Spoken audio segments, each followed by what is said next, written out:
Monsieur Khiari de sa déclaration et je donne à présent la parole à Madame Edem Wosourno. Merci, Monsieur le Président. Alors que la Syrie écrit la deuxième année de ce nouveau chapitre, la détermination de sa population à bâtir un avenir meilleur est à la fois palpable et prometteuse. Ces dernières semaines nous ont montré la vulnérabilité extrême du pays face à l'impact des hostilités ou des catastrophes naturelles telles que les tempêtes hivernale et l'on a vu à quel point les besoins humanitaires restent immenses. Plus tôt ce mois-ci, des affrontements à Alep ont contraint des dizaines de milliers de personnes de fuir. La plupart ont pu rentrer depuis le cessez-le-feu du 11 janvier, comme M. Khiari vient de le dire. Et les combats ont embrasé l'est d'Alep et certaines parties d'Araka, d'Erezor et Al-Asake. À partir du 18 janvier, plus de 13 000 personnes avaient fui le gouvernorat d'Al-Raqqa. De nombreuses familles ont trouvé refuge dans des abris collectifs à Hashmili. Les combats ont privé les personnes d'eau potable, les hôpitaux ont fermé leurs portes, les enfants ne peuvent plus être scolarisés.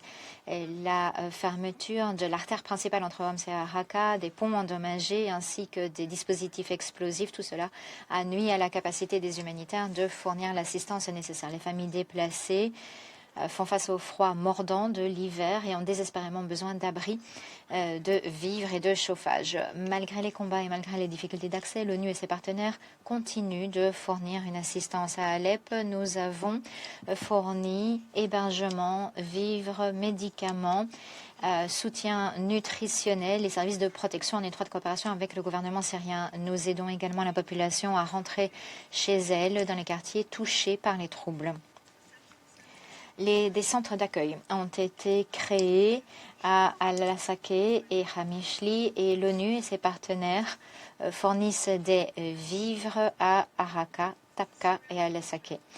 Le Fonds humanitaire syrien a décaissé 2,5 millions de dollars afin d'aider rapidement les déplacés et afin d'atténuer les conséquences des frimas hivernaux. Dans le camp d'Alol, qui accueille, comme on le disait, des milliers de femmes et d'enfants qui auraient des liens avec le IL, et les forces des FDS se sont retirées de leur position le 20 janvier et les forces de sécurité syriennes ont créé un périmètre de sécurité tout autour du camp. Hier, le HCR et l'UNICEF ont pu parvenir au camp et le HCR, qui a assumé la responsabilité de la gestion du camp, travaille en coordination avec le gouvernement syrien afin de reprendre le plus rapidement possible la fourniture d'une aide humanitaire cruciale. Monsieur le Président, à Asweda, dans le sud de la Syrie, la situation reste globalement calme, même si 155 000 personnes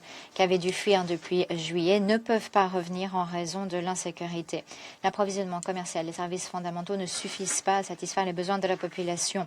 De nombreuses personnes dépendent encore de l'aide humanitaire. L'ONU et ses partenaires continuent de venir en aide à 400 000 personnes chaque mois à Asweda et dans les gouvernorats de la région. Le déminage des restes explosifs de guerre reste une priorité absolue en Syrie. Plus de 540 personnes ont perdu la vie et plus de 1000 personnes ont été blessées rien qu'en 2025.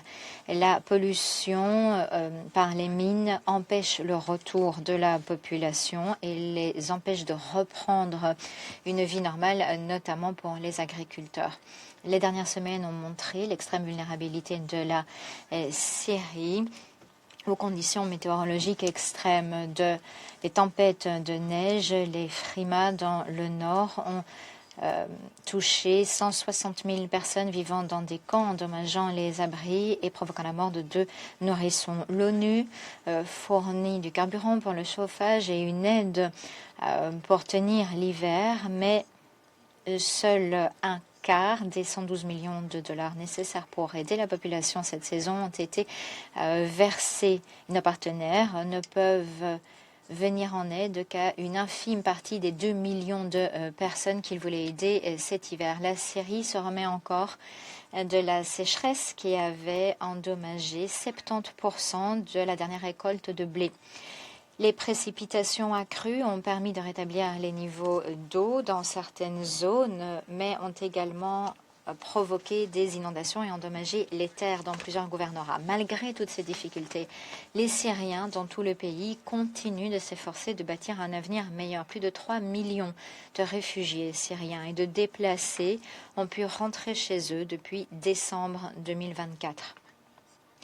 Et nous avons commencé à assister à des améliorations, certes limitées, mais néanmoins encourageante en termes d'indicateurs humanitaires. La sécurité alimentaire s'est légèrement améliorée. Seule une famille sur 5, cependant, est en mesure de satisfaire ses besoins nutritionnels. La Syrie peut encore progresser dans la réduction des besoins humanitaires, mais pour ce faire, il faut que les partenaires internationaux satisfassent à 3 exigences, et cela vaut pour le Conseil de sécurité. Premièrement, il s'agit d'investir davantage dans le relèvement et le développement. Des années de conflits, de sous-investissement ont eu pour conséquence que les communautés en Syrie n'ont pas accès aux services, à l'infrastructure, au financement. Les efforts gouvernementaux s'efforcent de combler ces lacunes, mais vu l'ampleur du défi, les partenaires internationaux doivent redoubler leurs efforts et fournir un financement au développement suffisant pour que les plus vulnérables ne soient pas laissés pour compte. Deuxièmement, il faut garantir un financement humanitaire suffisant et continu sur le court terme. Des investissements pour le développement à grande échelle mettront du temps à être mobilisés et porter leurs fruits, mais dans l'intervalle, l'assistance cruciale et immédiate doit se poursuivre. En 2025, nous avons reçu seulement un tiers des 3,2 milliards de dollars dont nous avions besoin. Avec ces fonds, nous avons pu faire beaucoup. Nous avons pu venir en aide à 3,4 millions de personnes par mois, auxquelles nous avons apporté une aide cruciale. Mais nous avions ciblé 10,3 millions de personnes à l'origine. Nous remercions les bailleurs de fonds, les États membres qui ont aidé les Syriens en Syrie et dans les pays de la région au fil des ans. Nous nous félicitons de l'annonce récente par les États-Unis selon laquelle ils appuieront la Syrie dans le cadre des opérations humanitaires avec un financement mutualisé. Nous remercions les bailleurs de fonds qui ont fait des contributions en 2026. Troisièmement, la diplomatie active doit permettre de prévenir davantage de violences et de protéger les civils. Les affrontements récents à Alep et dans la région montrent que l'instabilité reste problématique pour les familles, les empêchant de rentrer chez elles, mais à mal les ressources humanitaires déjà limitées et ralentit les efforts de développement et de relèvement.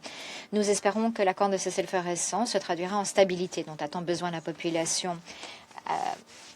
Régler une telle crise humanitaire et gérer un tel niveau de complexité en Syrie est loin d'être une tâche aisée, mais nous devons faire tout ce qui est en notre pouvoir pour aider la Syrie. Nous le devons à des personnes telles qu'Anan qui a perdu le restaurant qu'elle possédait à Alep lors des affrontements récents et qui nous a dit: nous avons tellement enduré, notamment lors de cet hiver glacial, nous sommes épuisés. Tout ce que nous voulons, c'est la sûreté et la sécurité. Malgré toutes ces difficultés, elle croit en une